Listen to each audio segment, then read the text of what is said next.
নমস্কাৰ বন্ধু বান্ধৱীসকল, মোৰ চেনেল আছামিজ বিউটি এণ্ড হেল্থলৈ আপোনালোকক স্বাগতম জনাইছোঁ। যদি আপুনি মোৰ চেনেলটোলৈ নতুনকৈ আহিছে তেনেহ'লে মোৰ চেনেলটো ছাবস্ক্ৰাইব কৰিব আৰু কাষতে থকা বেল বটনটো প্ৰেছ কৰিব যাতে মোৰ আহিবলগীয়া ভিডিঅ'সমূহৰ ন'টিফিকেশ্যন সোনকালে পাব পাৰে।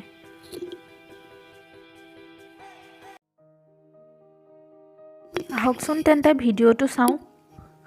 বন্ধুসকল, আপোনালোকে গুড় খাই বেয়া পায় নেকি?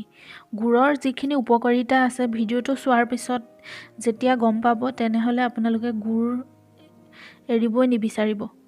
প্ৰত্যেক 1 চামুচ গুড় 2 চামুচ পানৰ ৰস আৰু আধা চামুচ কুহুমীয়া পানীৰ লগত মিহলাই কেইদিনমান খালে কাহ পানী লগা ৰোগ ভাল হয়।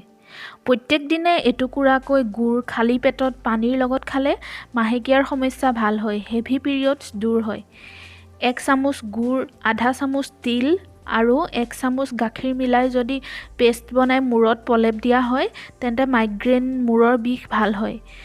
ডেইলি যদি এডোখৰকৈ গুড় খোৱা হয় তেনেহ'লে মাথাৰ বিষ পাৰ্মানেণ্টলি ভাল হয়। 1 চামুচ গুড় 2-3টা জালুকৰ লগত মিহলাই খালে অতি সহজতে কাহ ভাল হয়। গুড় হাড় আৰু মাংসপেশী মজবুত কৰাত সহায়ক হয়। জইণ্ট পেইনৰ দৰে ৰোগো ই ভাল কৰে। এগিলাচ গৰম গাখীৰত 2 চামুচ পিচি লোৱা গুড় মিহলি কৰি ৰাতিপুৱা খাব লাগে। গুড়ে হাঁওফাঁওৰ লগতে শ্বাস-প্ৰশ্বাস প্ৰক্ৰিয়াও পৰিষ্কাৰ কৰে। গুড়ত এণ্টি এলাৰ্জিক কম্পাউণ্ড থাকে যিয়ে শ্বাস-প্ৰশ্বাসৰ ৰোগ যেনে ব্ৰংকাইটিছ, এজমা আদি ভাল কৰে। গুড়ে দেহৰ পৰা টক্সিন দূৰ কৰি ব্লাড পিউৰিফাই কৰে। ই এনিমিয়া ৰোগ ভাল কৰাটো যথেষ্ট সহায়ক হয়। ধন্যবাদ বন্ধুসকল, ভিডিঅ'টো শেষলৈকে চোৱাৰ কাৰণে।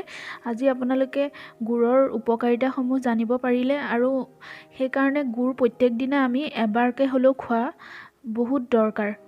ধন্যবাদ।